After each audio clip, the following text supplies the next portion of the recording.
All righty. So good afternoon, everyone, on this wet Wednesday. We are here for our weekly virtual press conference.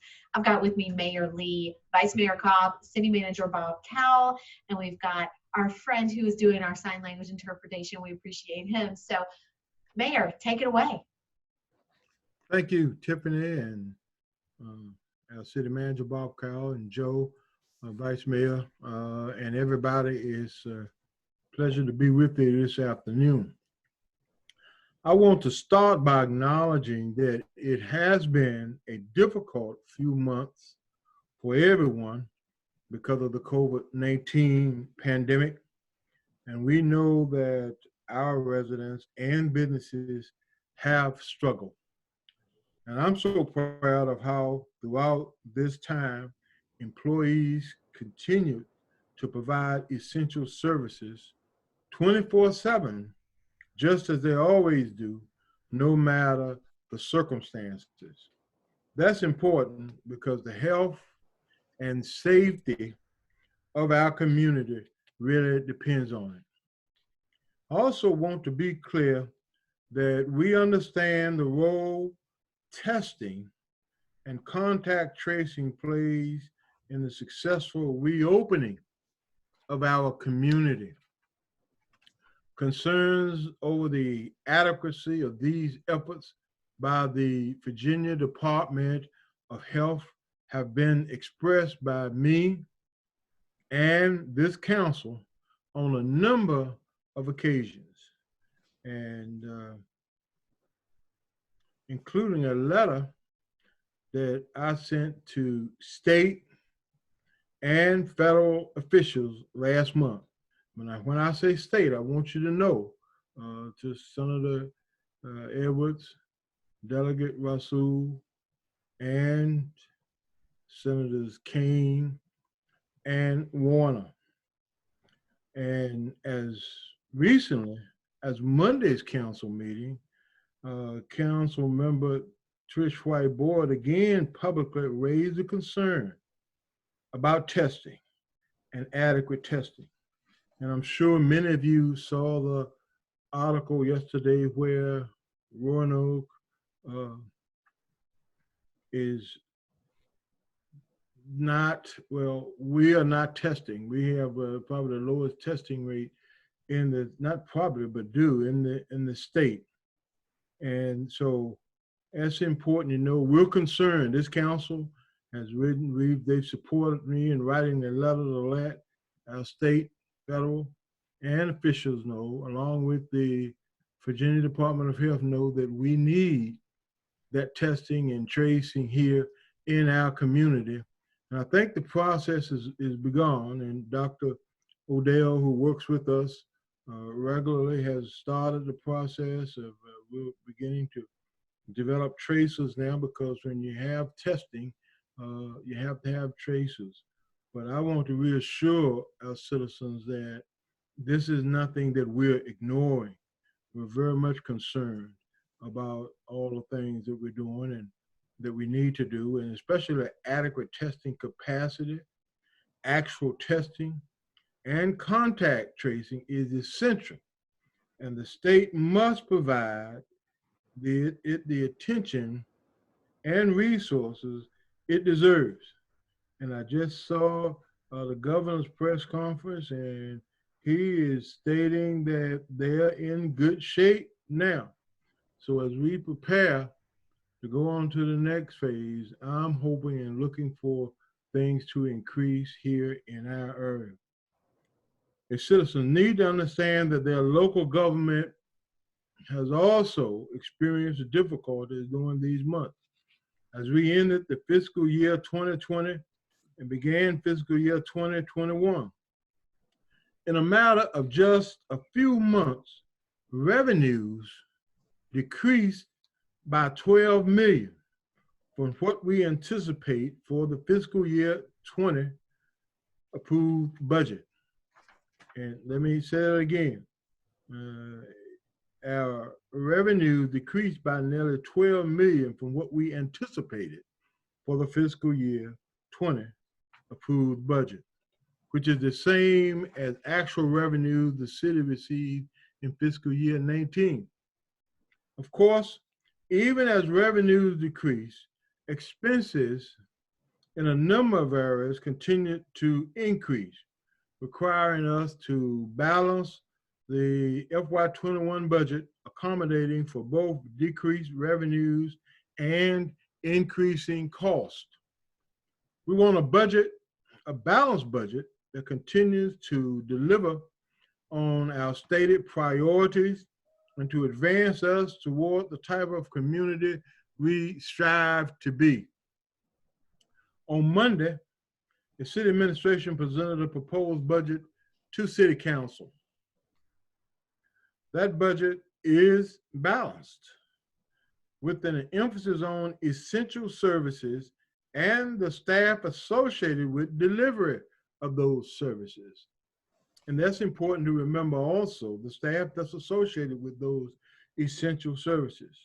The proposed budget further emphasized assisting the vulnerable, supporting economic recovery, and reclaiming momentum and strengthening our resiliency as we go forward. While there are proposed reductions in such things as library hours, vehicle purchases, and filling vacant positions, there are also enhanced and new expenditures that will do the following: enhance healthcare in our jail, address the recommendation of the Gun Violence Prevention Task Force, relocate our transit transfer facility, provide funding assistance for small businesses, and increase funding for mental health services in our community, all critical and important.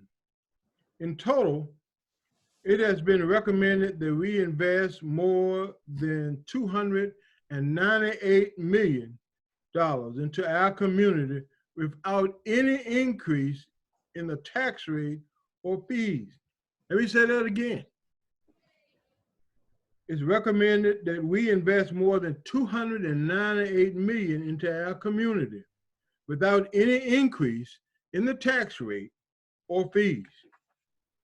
This past weekend, we saw the beginning of the reopening of our local economy. And while we need to remain vigilant about the virus, because it's still there, we also need to determine as a community the best way we can continue to support our local economy.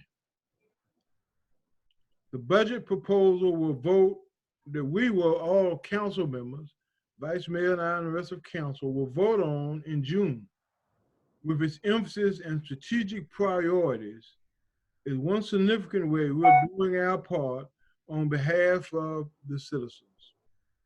So with that being said, I want to introduce our Vice Mayor, Joe Cobb. Thank you, Mayor Lee. It's good to be with you all today. As the mayor noted, the administration's budget emphasizes a number of items, even as we try to address the revenue declines we have incurred and anticipate near term. This afternoon, I want to focus on two of those mentioned: helping the vulnerable among us and supporting economic recovery. The budget proposal continues to fully fund our social service programs and retains all the funding for external agencies focused on providing social services, such as TAP and Blue Ridge Behavioral Health Care.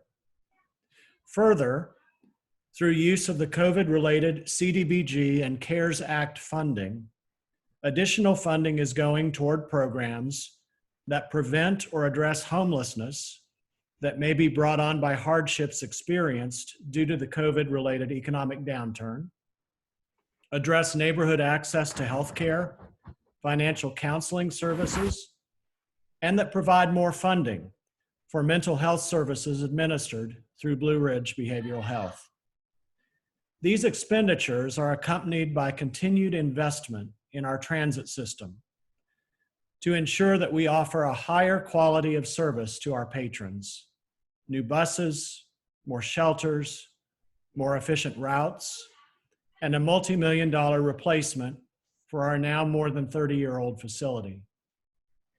We're also considering enhancement to the funding that goes toward job training and skills development, while continuing to support our efforts at helping local students attend college at Virginia Western Community College.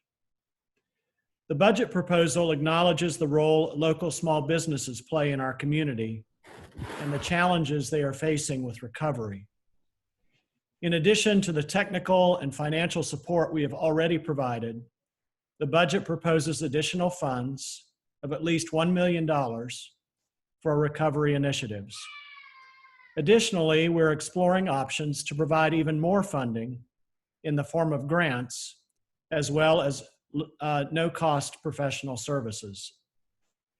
The budget proposal increases funding to the Small Business Development Center and the CoLab, while maintaining our commitment with RAMP and the Innovation Corridor.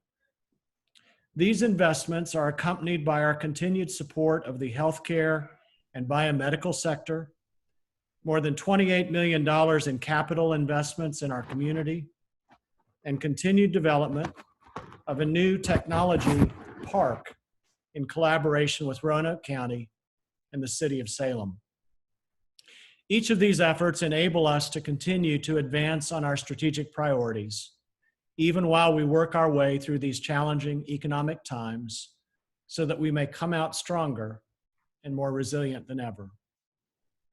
As a final note, I'd like to give a shout out to our resilient arts community, who not only significantly support our economy and are struggling during this time, but are also stepping up in extraordinary ways to provide resources to keep us connected.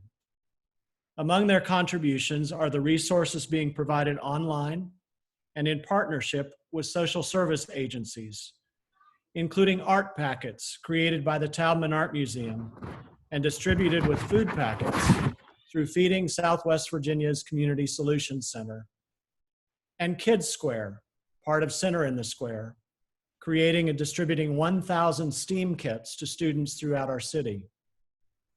Numerous arts organizations are creating educational content for school-age students, including the Roanoke Children's Theater, the Making Foundation's do-it-yourself craft activities, STEM homeschool resources at the Science Museum, the Music Lab at Jefferson Center, visits with the museum manager at the Historical Society of Western Virginia, and history home classes hosted by the Harrison Museum of African American Culture.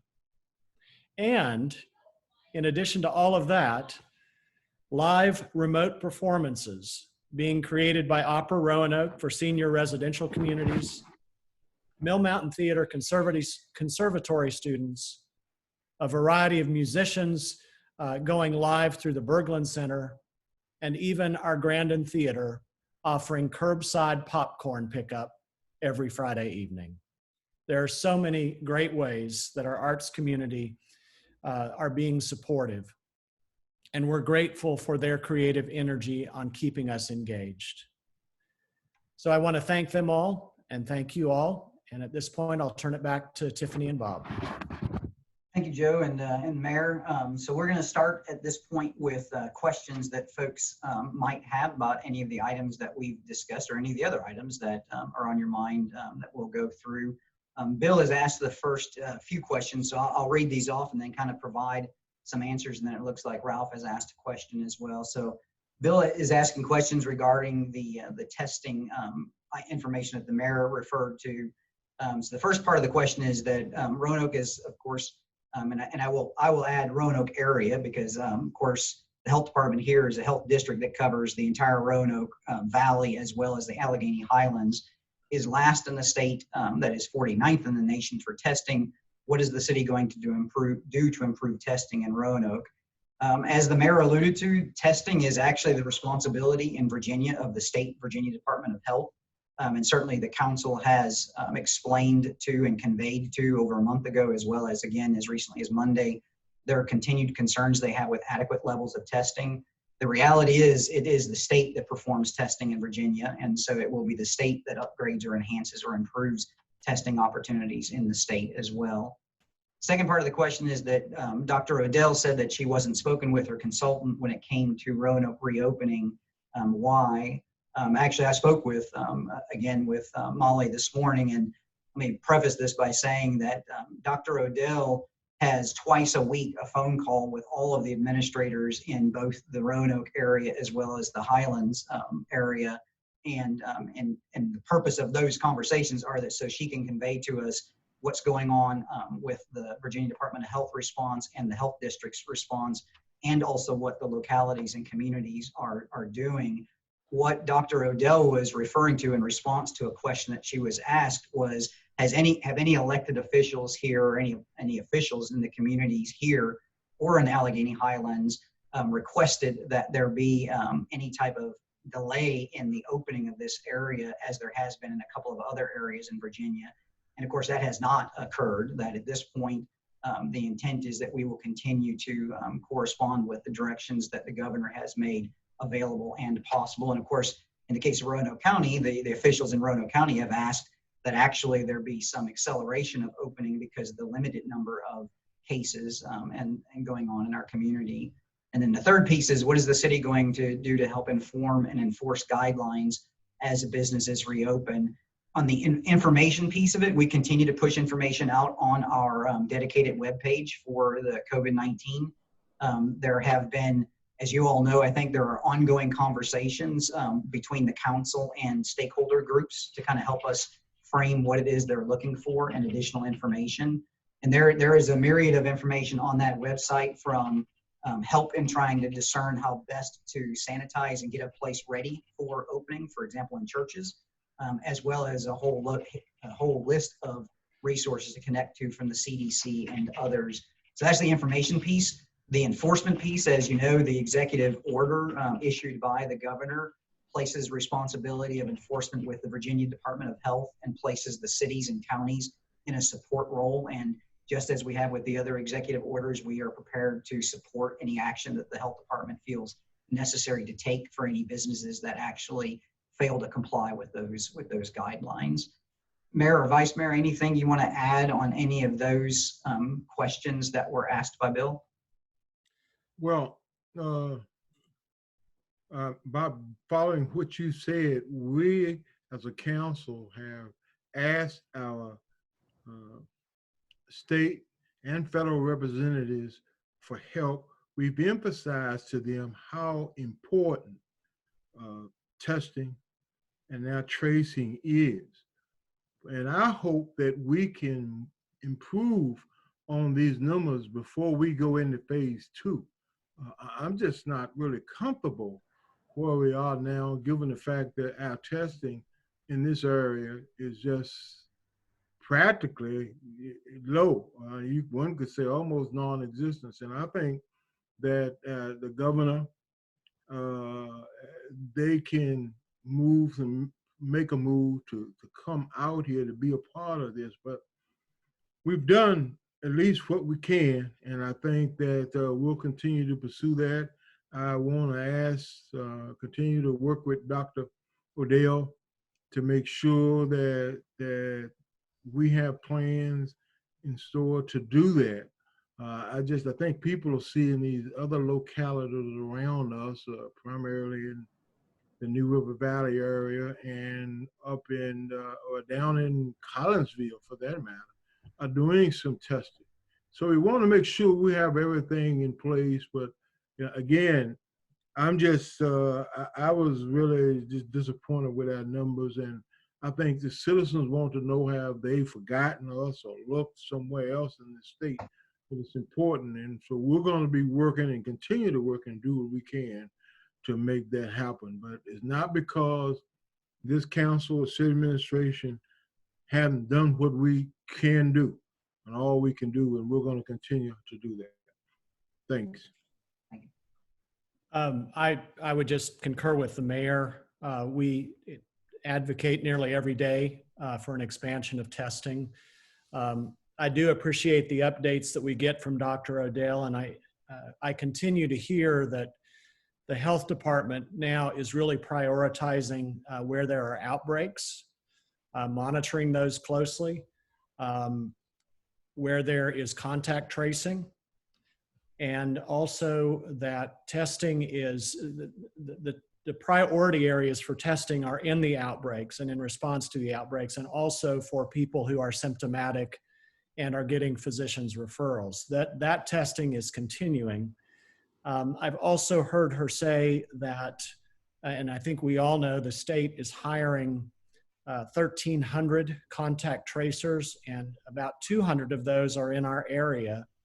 And I heard her mention on her briefing yesterday that training, not only the hiring, but training of those contact tracers will start taking place very soon and go through June. So there's a lot of forward movement that's happening. And like the mayor said, we just want to be sure that we are on a pace that matches the cases that we're seeing, and making sure that our citizens have access to the testing that they need. Thank you. And Ralph had asked a question at the beginning of the press conference to talk about what the city's response is to the low testing percentage, and I trust that the information we just provided responded to that question. So hopefully that was in response both to Ralph and to Bill. Are there any other questions that anyone has relative to the information we presented, or any other items? So we'll have that awkward pause here for a few moments to see if we get any other questions.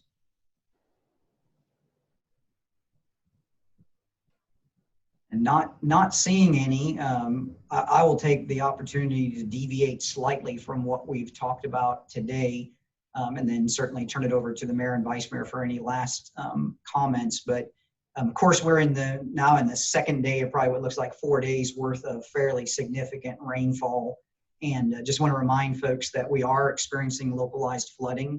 And so that flooding is something everyone needs to take seriously. We've got as many barricades up as we can. And as we always say, don't drive around the barricades, turn around and don't drown. I mean, it's critical that folks pay attention to that, especially in the evening hours. We anticipate much heavier rain this evening, and so I would expect the situation of flooding to get a little bit worse as we go along as well. And now, as I said, that there are other questions that are popping up. So Ralph asked about a letter that went to the legislatures, and yes, we can make that a copy of that letter available. Again, it was last month actually that it went out, and we can make a copy of that available for folks so they can see what that was. Also then, Bill had asked a question, can you address the impacts of COVID on the budget? That's kind of a two-prong answer, I guess. There are those direct impacts. So those are dollars we're spending to respond directly to the virus. And an example I can give to you is we, like so many other businesses, are having to install materials, things like screens, plexiglass screens, where folks might actually interact with our service providers. We're having to install those in municipal buildings so that when we can reopen safely. So that's an example of a direct expenditure that we're incurring. And thankfully, those have been relatively small in number. We have about somewhere around $400,000 identified in the budget to be able to accommodate any of those kinds of things over the next several months. But the actual expenses to date have been significantly lower than that. So those are the direct. The indirect expenses are many of those that the mayor just alluded to when he talked about where we've had to experience, revenue reductions and therefore have had to make expenditure reductions. And so in the current budget that we're in, it was somewhere almost approaching $10 million in lost revenue, which is directly a result of businesses being closed because of the response to COVID. We expect that to carry over somewhere near $2 million into the next year. So for us, the financial impact associated with that has been somewhere around $12 million of lost revenue associated with COVID. So that has obviously played out into what we're able to do with the budget as well. There's another question regarding, has there been any situations that require enforcement of the reopening guidelines since Friday? I can thankfully say no, that we have been, much as we have experienced in the first part of our response in the community to COVID, by and large, our residents as well as our business owners are doing everything they possibly can to keep themselves, their neighbors, and their customers safe, and are adhering to the guidelines that have been established. And that certainly has been our experience as well as we go forward. So thankfully, no, we've not had issues that we've had to address. And as far as I know, the health department has not had issues that they've had to address as well associated with following those guidelines. So with that, that appears to be the last of the questions that we have. Mayor, Vice Mayor, any last thoughts or comments? Well, let me just say that, and as I made in my remarks earlier, that I think this council has done a good job in working, and the city administration in proposing a balanced budget. And I'm hoping that our numbers regarding testing and that process comes along. We're working with Dr. Odell. I'm asking our state and federal legislators to get in. We need testing in this area. And that's what concerns me about the opening. We did a good job, I think, with our opening last week and beginning in phase 1. I want to see, I personally, this is not the council, this is just my position, us to get more testing, or at least prepare for some before we go into phase 2. And let me also say that I've gotten word that some folks are planning parties. Let me say that virus is out there. Stop it. Don't do that, because what you're doing is you're putting at risk your grandfather, grandmother, your parents, your aunt, your uncles, other members of your family. You need not do that. And I've gotten word, I got word about a big party that's planned for this weekend. Well, we're not going to have that. I'm asking you not to do that. This virus is still very dangerous. And we're getting word now, as you've seen, that it's beginning to affect young people, teenagers, in certain areas of our country. So please stay vigilant. Continue to follow the directives that we've put in place. We want you to be safe, and we recognize that we've all been cramped up for a while, but now's the time not to explode. As I think the city manager stated last week when we were talking about, we're just not opening the doors and say, okay, it's a free for all. So I'm asking you to be safe, stay safe, use personal responsibility, and stop it. Stop the party and stop the gathering plan that you have planned this week that's going to exceed the 10-person setup that we have. Make sure that you conduct yourselves in a way that's conducive for safety. Thank you. I agree with everything the mayor just said. Wear your masks, please. Honor social distance, please. Wash your hands, please. Honor the businesses and organizations who are working hard to keep their employees and patrons safe. And I just want to remind us of what Dr. Odell has said over and over again, that this pandemic is not over anywhere until it's over everywhere. And that includes Roanoke. So thank you all for being attentive. Yeah, and you know, Dr. Odell has been very upfront about saying that this phase is now the time in which we both support our local economy and our local businesses and combat the virus. And the way that we do that is the way that both the mayor and Joe have just explained, which is we follow those guidelines and conduct ourselves in a manner that keeps that in mind. And if we do that, we'll be able to continue to successfully recover here in the community, both from a health standpoint as well as an economic standpoint. So thank you all very much. And we will, we anticipate being back here again next Wednesday. And our goal, I think, next Wednesday is to try to focus a bit more on hearing how the recovery experience is going for those that are directly involved in that recovery in our local business community. So looking forward to some more conversation at that point. So thank you all. And again, we are getting reports of people driving through flooded roadways already. So if you guys can really help us amplify that message through the media, we would be grateful and super appreciative of that. All right. Thank you all. Thank you, everybody. Vice Mayor, Tiff, City Manager. Take care. Be safe out there in the rain. Thanks, Jerome.